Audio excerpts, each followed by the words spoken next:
Assalamualaikum warahmatullahi wabarakatuh. Waalaikumsalam Waalaikumsalam warahmatullahi warahmatullahi wabarakatuh. wabarakatuh.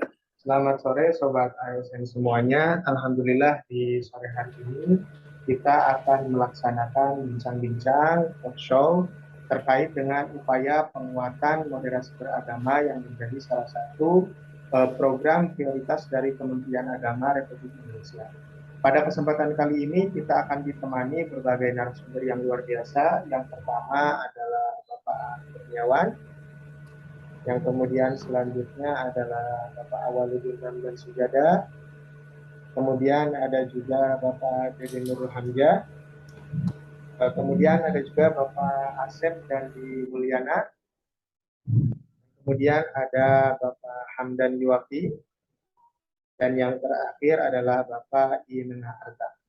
Baik, di kesempatan kali ini tentunya moderasi beragama sudah sering kita dengar, sudah sering kita tahu informasinya dan lain sebagainya. Namun ini perlu kita bahas supaya penguatan moderasi beragama ini bisa menjadi salah satu budaya yang akar di dalam kehidupan kita, baik untuk kegiatan kita sehari-hari maupun di dalam tugas kita dan umumnya untuk masyarakat Indonesia secara umum. Baik, langsung saja untuk yang pertama, saya persilahkan kepada Bapak Aang Kurniawan untuk menyampaikan bagaimana sih sebenarnya upaya penguatan moderasi beragama ini. Dipersilakan.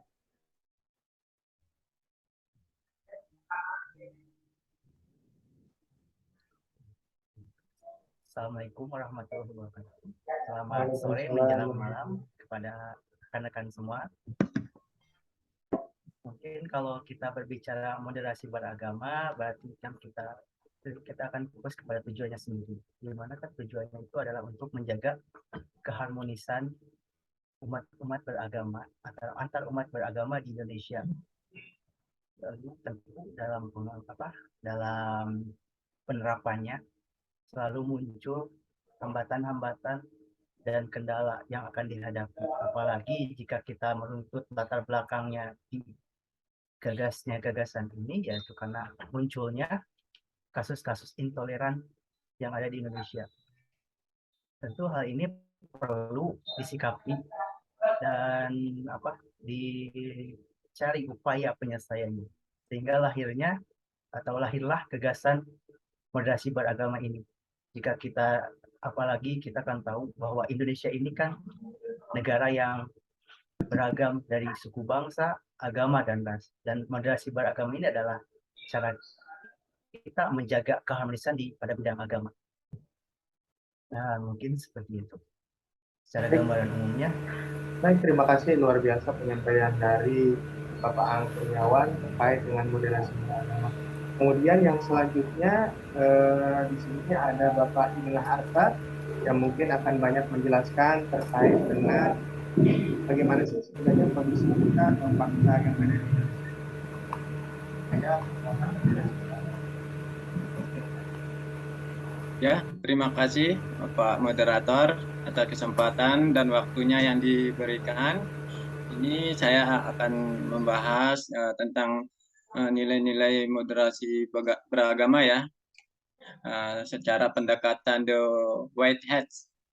Moderasi beragama merupakan jalan tengah dalam menjalankan kehidupan beragama. Bagi bangsa Indonesia, keragaman diyakini sebagai kehendak Tuhan. Keragaman tidak diminta, melainkan pemberian daripada Tuhan Yang Maha Esa. Bukan untuk ditawar, melainkan untuk diterima. Indonesia adalah negara yang beragam etnis, suku, agama, budaya, bahasa, dan nyaris tiada tandingannya ya dibandingkan dengan negara-negara lain. Nah, jika kita kaitkan dengan nilai-nilai core value ASN, yaitu berorientasi pelayanan, kita sebagai ASN tidak membeda-bedakan dalam memberikan pelayanan dengan memenuhi kebutuhan yang diinginkan oleh masyarakat. Jadi tidak membedakan latar belakangnya siapa yang akan kita berikan layanannya seperti itu. Terus jika dipandang secara nilai-nilai harmonis dan adaptif, kita sebagai ASN ya di lingkungan tempat tinggal harus mampu saling menghargai setiap orang, latar belakangnya apa gitu kita hargai. Seperti contohnya saya bertemu dengan saudara saya, sahabat saya yang beragama Muslim. Di sana waktu bulan Ramadan, bulan puasa, jika saya ketemu, saya tidak menyajikan makanan atau minuman. Begitu juga saya tidak makan atau minum di hadapan beliaunya seperti itu. Dan kita juga harus memberikan kebebasan untuk beribadah kepada setiap orang menurut keyakinannya. Lalu sebagai ASN kita juga dengan menjalankan moderasi beragama itu, tentu kita juga memegang teguh nilai-nilai berakhlak di portfolio nilai loyal ya, secara langsung memegang teguh ideologi Pancasila. Dan yang terakhir, dengan keberagaman ini jika dikelola dengan baik ya, secara kolaboratif antara semua pihak, antara semua agama, semua kalangan, semua suku, akan menjadi sebuah kekuatan di Indonesia. Seperti contohnya waktu akan menyambut perayaan kemerdekaan kemerdekaan Indonesia 17 Agustus 1945, kita mengadakan gotong royong secara bersama-sama. Nah, dan di notabene di lingkungan itu terdiri dari berbagai masyarakat bersatu menjadi sebuah kekuatan untuk menjaga lingkungan kita. Seperti itu hal-hal contoh kecil yang dapat kita petik dari penerapan nilai-nilai moderasi beragama dengan nilai-nilai berakhlak pada ASN. Mungkin demikian yang bisa saya sampaikan, kurang lebihnya saya kembalikan lagi ke Bapak Moderator. Terima kasih. Ya, terima kasih banyak kepada Bapak Ignatius Prata yang tadi banyak menjelaskan terkait dengan bagaimana sih sebenarnya kita sebenarnya telah melaksanakan moderasi beragama ini di lingkungan kita dan bagaimana faktor-faktor sosial yang terjadi. Kemudian ada Bapak Asep Dandi Mulyana yang pada kesempatan kali ini juga akan memberikan pandangan dan juga gambarannya terkait bagaimana sih sebenarnya upaya moderasi beragama ini. Dipersilakan. Baik, terima kasih kepada moderator atas waktunya. Jadi tadi sesuai dengan fakta-fakta yang disampaikan oleh Idengah, saya sangat setuju sekali bahwa pada tahun ini pemerintah, terutama Kementerian Agama, mencanangkan sebagai tahun toleransi. Nah, untuk memahami pentingnya tahun toleransi, memang dibutuhkan rasa, empati atau sense agar memiliki keseimbangan sikap. Contoh kecilnya mungkin gini, awali dulu dari kita. Coba ibaratkan kita sebagai mereka. Jadi mungkin ibaratnya kan Kementerian Agama mayoritas gitu ya. Coba kita dibalik nih sebagai jadi minoritas gitu. Kalau misalkan mereka kita hargai, kemudian kita saling toleransi, mereka juga pasti perasaannya akan senang. Jadi kalau menurut saya itu, jadi kita harus merasakan seperti mereka terlebih dahulu.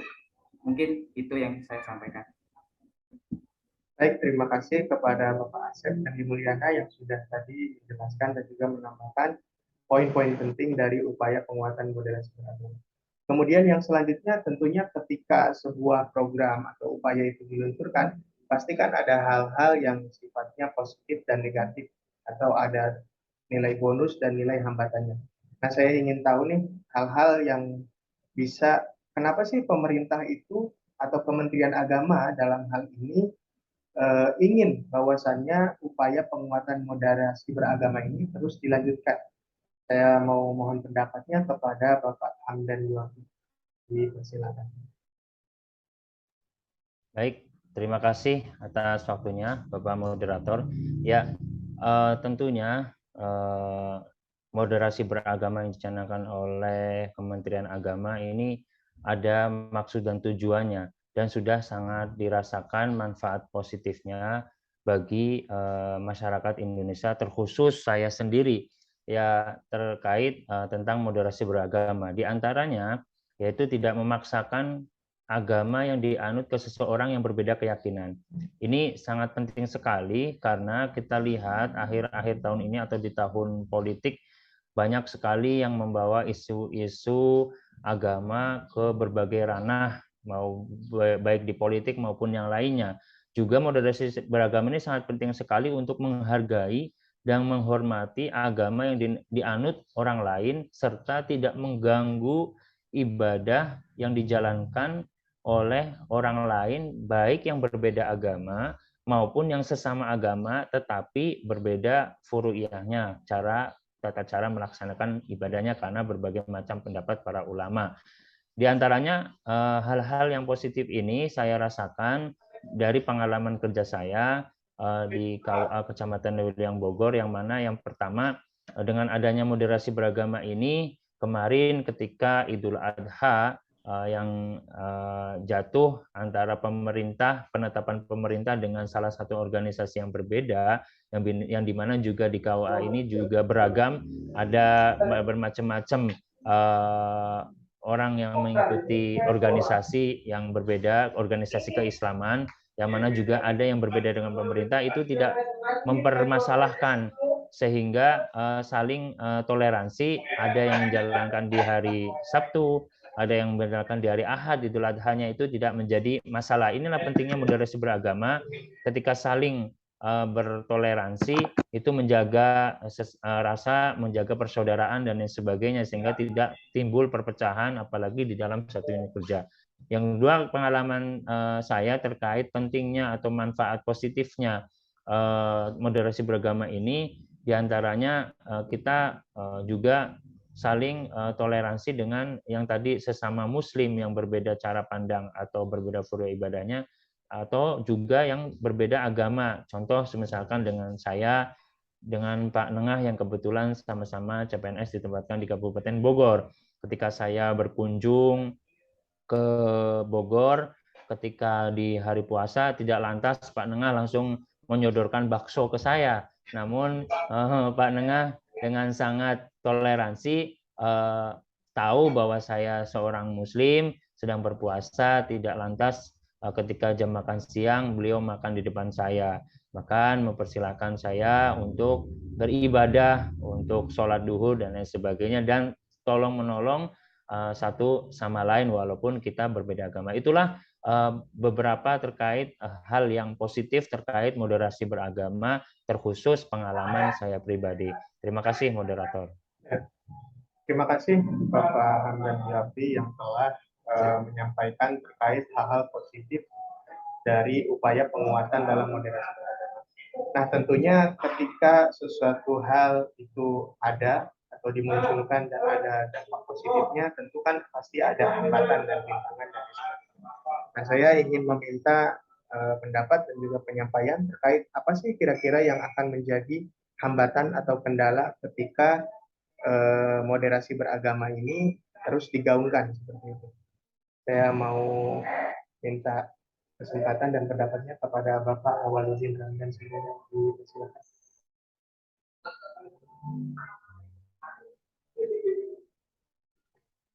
Ya, terima kasih Bapak Moderator atas kesempatannya. Mengenai hambatan atau sisi negatif dari moderasi ini, menurut saya konsep moderasi ini tidak penting-penting amat ya.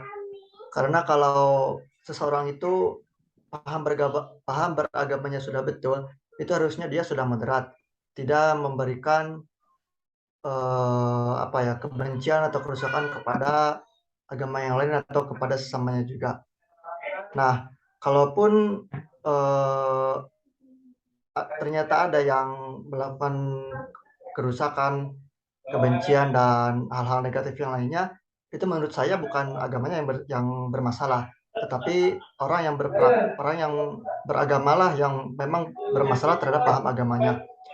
Karena kita ketahui tidak ada satupun agama atau kepercayaan yang mengajarkan kebencian atau berbuat kerusakan, baik itu kepada manusia, agama, sesama agama atau berbeda agama, sesama suku atau berbeda suku, atau ke lingkungannya.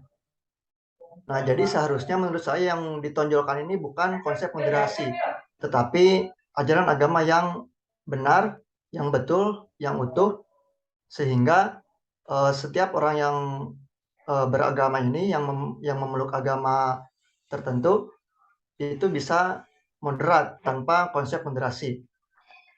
Di sisi lain, menurut saya moderasi ini kan konsep yang baru ya, masih belum lama konsepnya. Nah, kemunculan konsep yang baru ini bisa saja memunculkan perpecahan terhadap pemahaman terhadap suatu agama.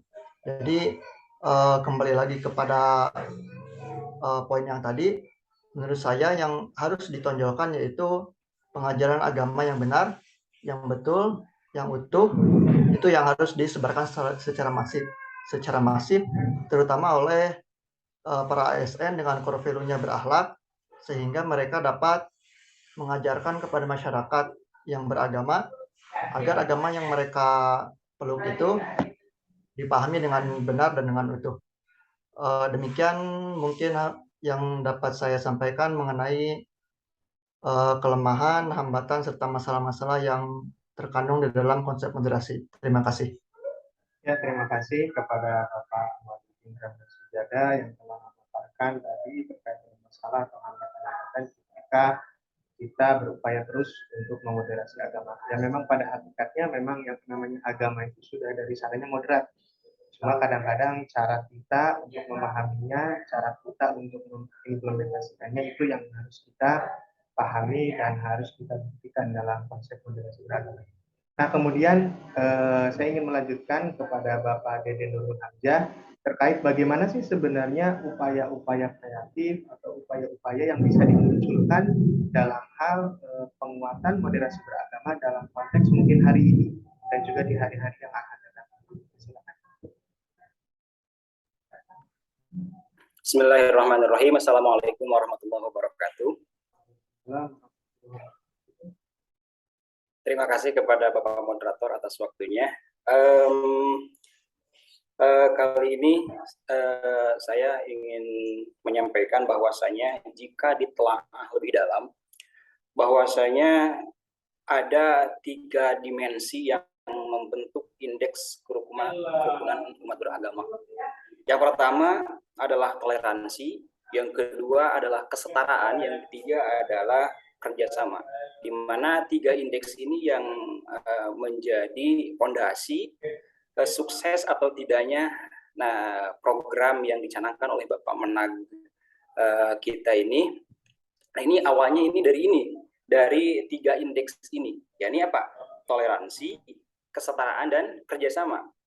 Tapi uniknya dari ketiga indeks ini toleransi selalu mendapatkan, berdasarkan survei ini ya, selalu mendapatkan poin terendah, Jadi jelas bahwa masalah toleransi ini adalah merupakan masalah yang luar biasa, harus mendapatkan perhatian oleh kita semua ya.